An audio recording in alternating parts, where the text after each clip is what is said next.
Este es su programa, La Misión Continúa. Y en este ambiente de pandemia, en el que hemos de vivir en cierto modo, aceptando cierto tipo de renuncias, vamos a continuar sobre nuestro tema de la fidelidad y de las renuncias en el camino de la vida. Y decíamos en el último programa, ¿cuál es entonces el sentido de la renuncia y del desprendimiento?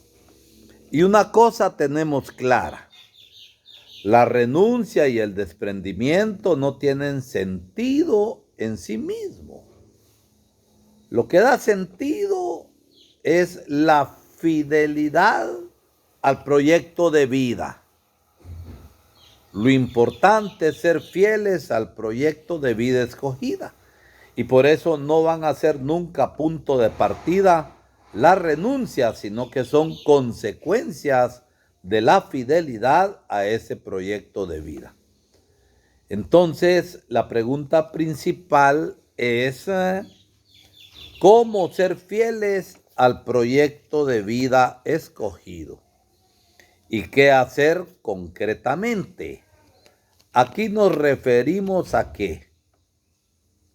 Al proyecto global de la vida del cristiano, que es el seguimiento de Jesús. Y ese seguimiento de Jesús vivido en los proyectos concretos. El ser agricultor, el ser campesino, el ser ama de casa, el ser empleado en la profesión, en la opción de vida, sacerdote, religioso, religiosa. ¿Cuál es el tipo de servicio que presto en la sociedad? Por ejemplo, bombero, policía, soldado. ¿Cuál es el tipo de servicio que presto en la iglesia? Sacerdote, obispo, diácono, religioso, religiosa, catequista, delegado, ministro de la Eucaristía o coordinador de cualquier grupo. Pero vale también para los proyectos que están simplemente en línea con las auténticas aspiraciones humanas, sin referencia directa, digámoslo de esta manera, al proyecto de Jesús, como el tipo de la profesión, de la actividad humana, del trabajo, el matrimonio. He aquí algunas sugerencias para ser fieles al proyecto de vida escogido.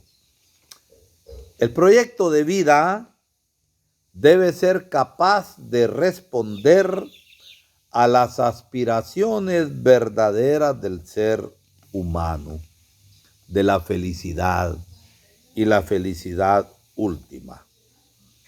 El proyecto debe ser claro, dinámico, envolvente, que envuelva toda la vida, integral y resumido en pocas palabras, que sea comunicativo, capaz de abrir horizontes e infundirle ganas y pasión a la vida. Tener siempre presente el proyecto de vida, no guardarlo, esconderlo y archivarlo, de tal modo que sea transversal, que atraviese toda mi existencia humana, que sea el hilo conductor de toda mi actividad y de todo aquello que emprenda en la vida, que sea orientador y apunte en la dirección adecuada y correcta. Por eso, planificar los compromisos y las actividades en función del proyecto. Y preguntarme con frecuencia si el tipo de actividad que estoy realizando está en sintonía con el proyecto, si lo que he programado realmente corresponde al proyecto de vida. Y es necesario evaluar, porque cuando no se evalúa, no se ve tampoco el crecimiento. Y evaluar periódicamente, personalmente, o con otras personas que están involucradas o que son de confianza en mi vida, y ver si en mi vida hay conexión entre la práctica y el proyecto. Verificar si el proyecto responde a lo que se quería o si han surgido nuevas condiciones, circunstancias de vida que pidan una revisión profunda del proyecto. Y por eso, saber discernir, pensarlo bien, colar, filtrar y tomar decisiones. No sentir el proyecto como un peso o una obligación, sino como algo que va a contribuir a las realizaciones auténticas de la vida y le van a dar un dinamismo, un movimiento bonito y fascinante que va llenando mi vida de mayor sentido. Y asumir las consecuencias del proyecto con sus momentos alegres o difíciles, de sacrificio y de realización. Vivir una auténtica espiritualidad, la del seguimiento de Jesús, capaz de sostener la fidelidad al proyecto mediante instrumentos que nos vayan ayudando, y normalmente hay dos instrumentos que ayudan: el estudio del Evangelio, leer el Evangelio, meditarlo, estoy hablando como creyente para creyentes, y la revisión de vida.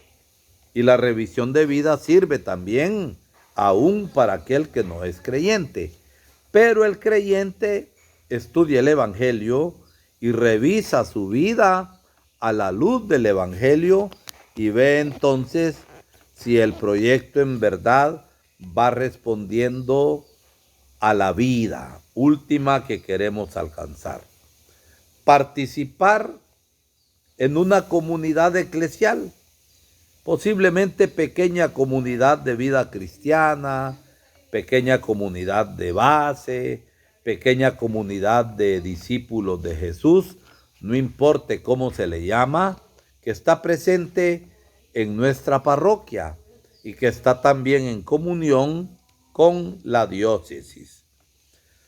Saber agradecer, alabar a Dios y alegrarse por aquellos objetivos que hemos alcanzado.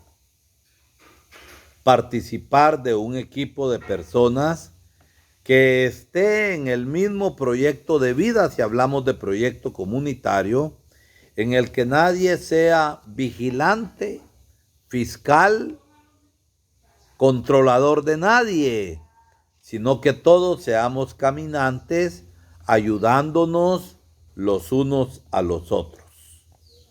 Y cultivar la belleza regeneradora del perdón y la conversión. Hemos sido amados y perdonados. Tenemos nosotros que perdonar también las ofensas pequeñas o grandes de los demás y tener la humildad de pedir perdón y perdonar.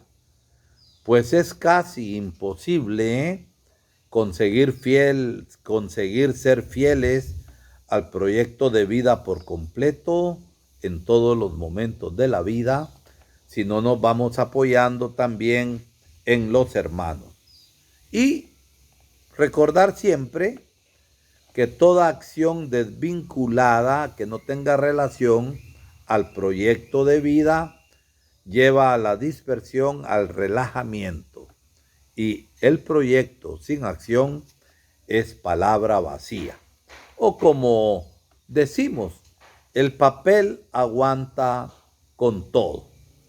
Las cartas de recomendación que a veces se acostumbran pedir, el papel aguanta con todo. Y la mejor carta de recomendación es uno mismo, en su honestidad, en su sentido de justicia y en su responsabilidad. La fidelidad al proyecto de vida sana. La fidelidad al proyecto de vida hace bien. La fidelidad al proyecto de vida despierta nueva energía, nos ayuda a caminar, nos libera del miedo, de la cobardía, de la depresión, del odio, de la violencia y del fanatismo. Libera, digámoslo así, de una vida apagada y arrastrada y ayuda a vivir una auténtica existencia humana. Y una auténtica existencia humana tiene sentido, tiene fidelidad, da alegría y llena de paz y de energía para caminar aún en los momentos difíciles y de lucha que tenemos en la vida. La fidelidad genera, da la capacidad de resistencia y de resiliencia cuando somos capaces por nosotros mismos de seguir avanzando, de no quedarnos y de avanzar en momentos críticos a nivel personal o social. La resistencia es clave cuando cuesta. Mantenerme en pie, dice el poeta, o cuando nos pongan contra la pared.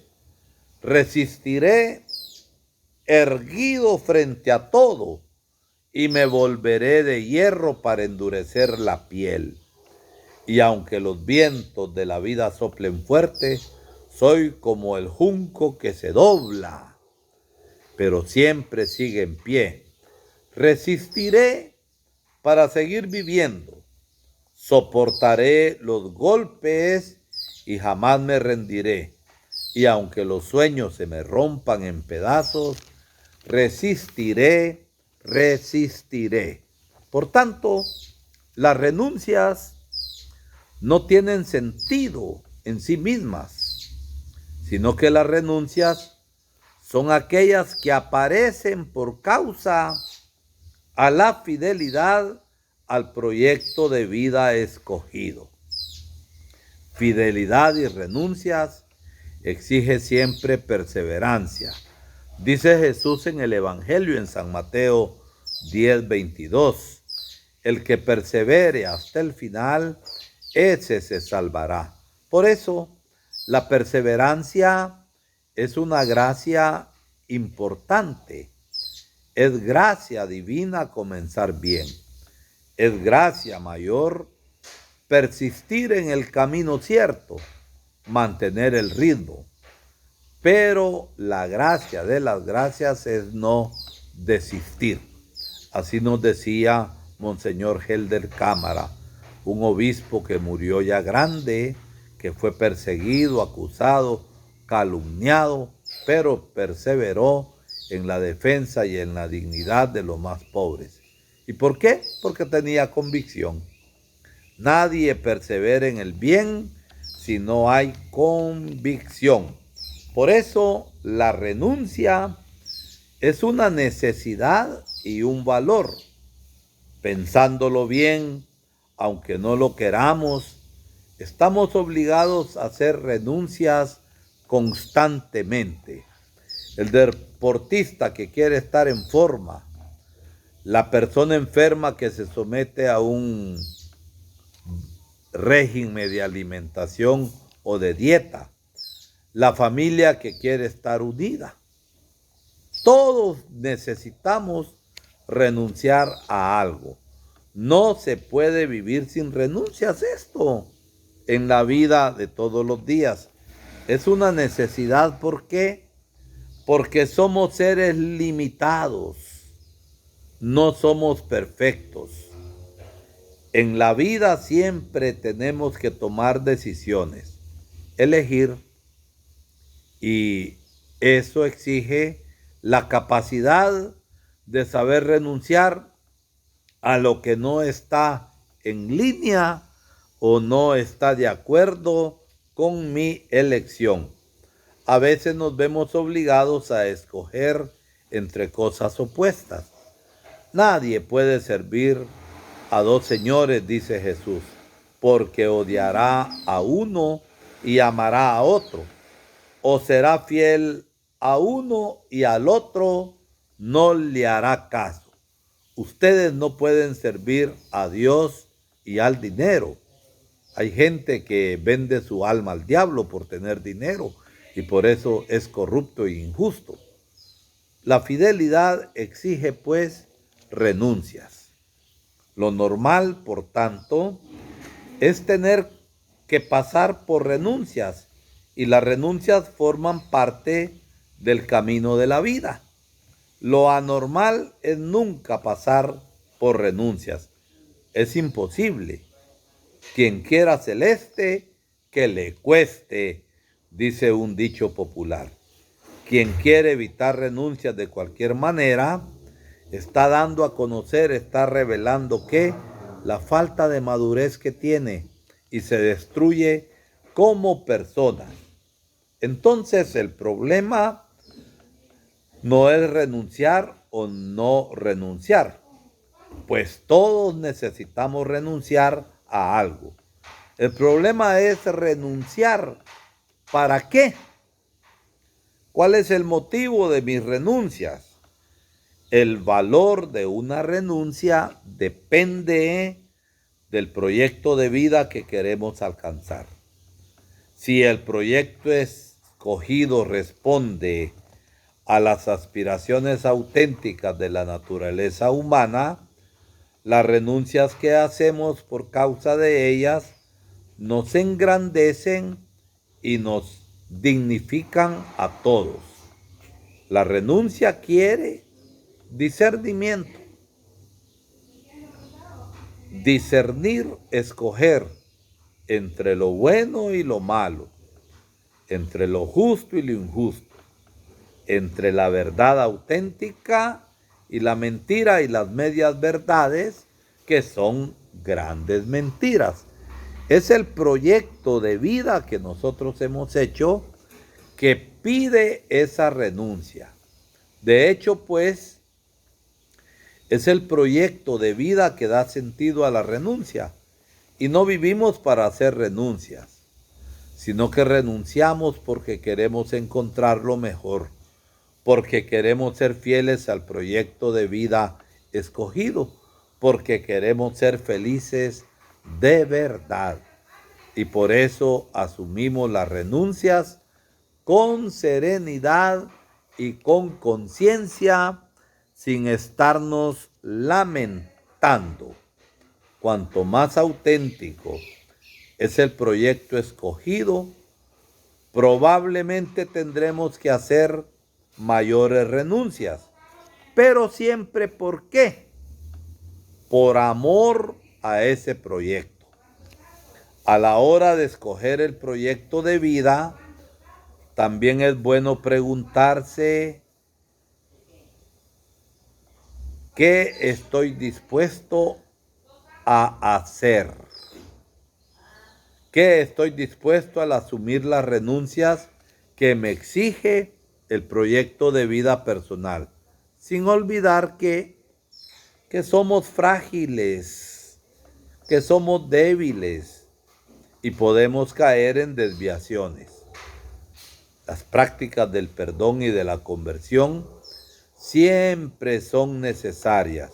Lo importante cuando caemos es levantarnos siempre y seguir adelante, confiando en las fuerzas que tenemos dentro del corazón y sobre todo confiando en Dios. El valor de la renuncia depende también de la manera como se haga. En primer lugar, ha de asumirse libremente, con libertad. Hay casos en los que las asumimos de manera casi obligatoria debido a las circunstancias. Por ejemplo, un cambio de lugar, una relación matrimonial difícil, un error, una enfermedad, una decisión mal evaluada. Pero para que tenga sentido, tenemos que aceptar la renuncia conscientemente por amor a una causa mayor. Y eso sucede bastante en las parejas. Una persona casada se da cuenta que la persona con quien se casó no es lo que esperaba, pero no desiste. Va adelante a través del diálogo y asume la situación y la vive como una misión. Por amor a los hijos y a la misma persona con quien se casó, a veces la única solución es la separación. Pero eso ha de hacerse después de agotar todos los esfuerzos. Las renuncias hacen sufrir y hacen sufrir a veces bastante, pero nunca debemos encararla como algo destructivo a la persona. Aunque suframos, la renuncia siempre será para un bien mayor. Las renuncias por una causa justa se convierten en fuente de paz y de alegría interior. Que lo digan los mártires que sufrieron por la causa de la paz, de la justicia, de la dignidad y de la ciudadanía para todos. Estos son nuestros mártires de Guatemala. El padre Hermógenes Coarchita, que se dedicó a servir a su pueblo Pinula, que fue perseguido y martirizado por el bien de sus hermanos. Que lo digan tanto los papás y las mamás que para cuidar a los hijos asumen serenamente grandes sacrificios. Y las verdaderas renuncias son consecuencias del amor. Que lo digan los estudiantes pobres que con una beca van adelante y hacen renuncias. Y saben que les está costando.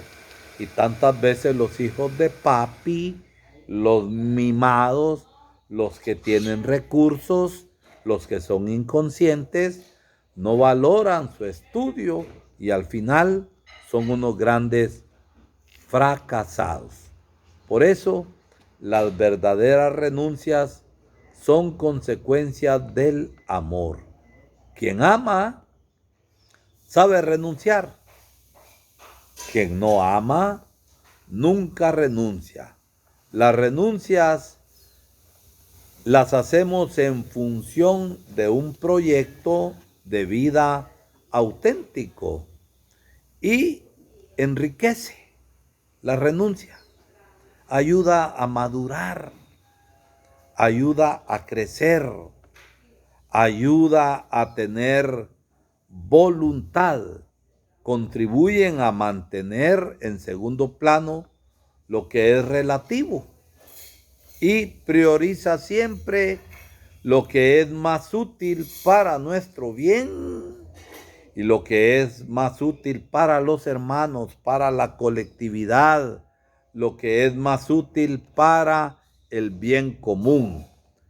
Exigen y ayudan a cultivar las virtudes de la humildad, las virtudes de la sabiduría, de la firmeza, de la sobriedad, de la solidaridad, de la comprensión de los demás.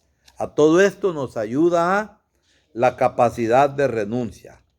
La grandeza de una persona depende también de su capacidad de renuncia por una causa justa y verdadera.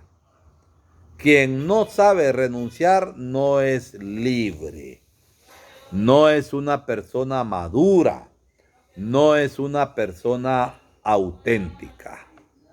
Los que renuncian son auténticos, saben en qué han puesto su confianza y saben también desde la fe que Dios está para fortalecerlos. Pero también sabemos que no es fácil renunciar. Somos frágiles, somos débiles, muy frágiles y necesitamos practicar la firmeza de carácter, la misericordia, el coraje y el perdón. La humildad también. Y decía Santa Teresa que la humildad es la verdad, reconocer nuestras grandezas y nuestros límites. Necesitamos la autoestima y levantarnos siempre de nuestras caídas. Ánimo, adelante. En el próximo programa empezaremos a reflexionar sobre las renuncias en el seguimiento de Jesús. Y no nos olvidemos que Jesucristo hace camino en nuestra historia y que de Él nos viene el testimonio y la fuerza para seguir adelante con sentido en nuestras renuncias. Dios les bendiga.